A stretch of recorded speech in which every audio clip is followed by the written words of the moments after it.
Welcome to the Dental Business Guide podcast. From money to marketing to management, this podcast will help you run a better dental business. Hello and welcome back. This is Arun Mehra from the Dental Business Guide podcast. And today I've got Smita. How are you, Smita?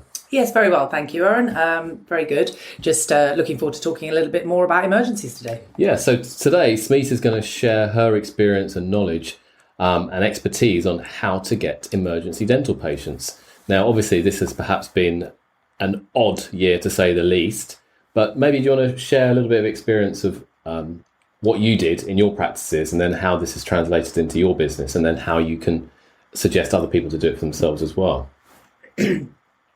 Well, yes, as you rightly said, it's been quite an odd 12 months really for us, as it has been for everybody, certainly in the dental field and obviously wider fields. But what I've found most interesting, certainly recently, over the last few months of lockdowns and then Boris Johnson making speeches and somebody else coming on to make either further lockdown restrictive speeches or opening things up, is that our emergencies and new patients and people calling the practices have been very linked to these announcements that the government makes. So, for example, if Boris is announcing further restrictions or a new lockdown, then suddenly we get a lot of cancellations and people will phone up in fear. Whereas conversely, recently, they've started to open things up, and Boris spoke, just a week or so ago about the roadmap to recovery, and suddenly the phone started to get very much more busy as confidence grew. So what we found during the sort of worst phases of lockdown, when the books did really go quiet, is that we realised that people weren't going to come in for general treatment. They weren't advised to move around, and they were trying to restrict movement of people. So the only reason and way that people would be coming to us would be in emergency situations, so no checkups and general treatment, but just more emergencies. So we decided to focus our online attention to marketing towards emergencies and same day appointments, and we also opened up our hours. We increased our hours of opening, we increased our days of opening, and we went to 7 days a week. And that helped. So obviously it was a difficult time for everybody, but the team stepped up. Correct. Yes, we're very, very lucky. The team stepped up. Everybody stepped up. They stepped up their game. I mean, the other, and it ended up being very fruitful in many ways. But the other thing to remember, when looking at just the busyness of the book and the figures, now reflecting back on it, is one of the big reasons we ended up doing quite well at that point was because none of the dentists were taking time off. None of them were taking holidays. And so those, 4 to 6 weeks or more that a dentist would normally take time off, and hence the books would go quiet, or your patient base would go on holiday, for example, through the month of August or at Christmas. Those quiet periods weren't there. Sure. So the key was to obviously, conversely, it was quiet in many other ways, but if you then busied up the books by getting people in to do what the only thing they could do, emergencies, then that obviously generated further treatment and goodwill. So on this emergency front then, how did you get the message out through the various lockdowns that, firstly, that you are open, but also that you can deal with emergency patients? Well, the first thing we did is we announced it on our website, on our homepage, that we were open or not open, depending on which lockdown we were in. We also made sure that we had regular social media updates, whether it be Facebook or Instagram, going out, reaching out to our patient base and beyond. We had simple things outside the door. We had a blackboard out which notified you of what our current status was. And we also emailed our patient base just to let them know whether we were closing down or opening up, etc. So there were various modes of communication that we used. Okay, but then obviously that's to your existing patient base. What about attracting new patients? How did you go about doing that? That was mostly based on website and pay-per-click marketing, and just notifying patients or notifying the wider public through our homepage on the website. Sure. That's the predominant way. And if I'm right in saying that we one of the team was fully solid in creating content around emergency care, content around COVID, what to do in the instance of COVID, and therefore when people were searching for that type of seeing a dentist during COVID, the page is ranked organically very, very well. Okay. Yeah, absolutely. I mean, we had a couple of people, and one certainly was working full time on just creating new and interesting and relevant content, even during the first lockdown nearly a year ago now.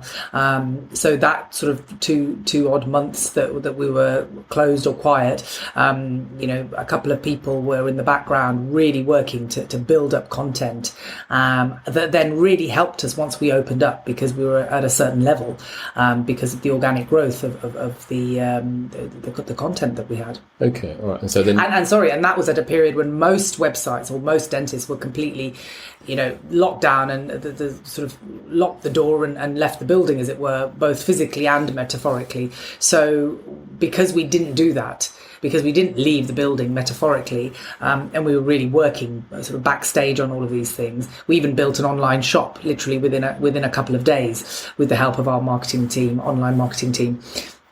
And that, carried on with, it held some traction with emergencies that were coming in. I would direct them to the shop, and they would purchase emergency kits and temporary filling kits, etc. from there. That wasn't a huge amount of business in terms of revenue, but it was just, we were keeping things going online and keeping our methods of communication going. And the phone calls, I was answering the phone calls throughout the first lockdown, almost 24 hours a day. So there was open lines of communication at all times. Okay, great. So obviously now getting emergency patients seems to be the big thing that you've focused on in the last year. And I suppose as a result of lots of NHS practices not providing much or limited care, that's obviously helped not just only your practices, but other private practices out there in terms of clients I've spoken to. So now, what for those people who haven't targeted emergency patients in the last 12 months, what do you think the benefits are to your business? Well, I think the provision, because we are fully private, so the provision of NHS, obviously they're very, very stretched at the moment and have been for the last 12 months. And due to the lack of provision or how stretched they are, people have been making a private call and coming to us through other means. So in other words, they were NHS patients, but obviously they've had to make the call to come privately. Now, I know that there will be a core of patients who perhaps can't afford it and have gone to hospitals, but then there are groups of people who can afford to be treated privately. They've just chosen to go down the NHS route, but now have realised that actually through the private route, the provision of care and the immediacy of the care that they've received has been far superior, just because the ability of what private practices can do. At the point of need.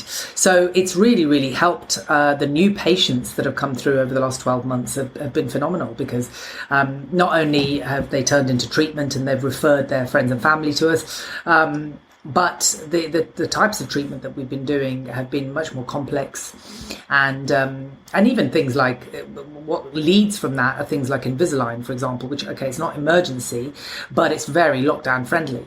So that's been doing very, very well as well. So yeah, for us, it's been actually it's turned out to work well so far. And in terms of, so then if I'm a dentist and I'm running my own practice, emergencies is a great angle, as you said, because those people get them out of pain, sort their problem out, and then over the long term, the goodwill that creates has been phenomenal, and the comments and the reviews that we've got as a result of it have been brilliant, and also very heartening for the team, and given the team a big morale boost at a time when it's been tough. It's been really tough working with all of the PPE, and in those conditions, it's not been easy at all. But to be fair, if your team steps up, then you have everything. Yeah. Okay. Brilliant. So there you have it. So thank you, Smita. I think the points you've raised here really are that emergency care has been something that you and your team have focused on and delivered to a very high standard.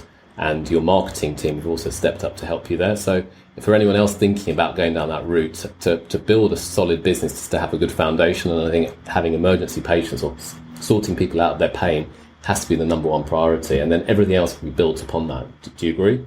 Yeah, absolutely. And so it's very clear that there's front of house that need to step up and step in, and deliver, but it's also very much back office, and it really has almost been like I liken it to a game of netball. You've got people who pass the ball to the goal attack or the goal shooter, and without the ball coming to the goal shooter, there are no goals to score. So it is really a team approach, and it's not just the people who are delivering the care. It's in private practice, certainly from our experience, it's been a whole team approach that's led to where we are today.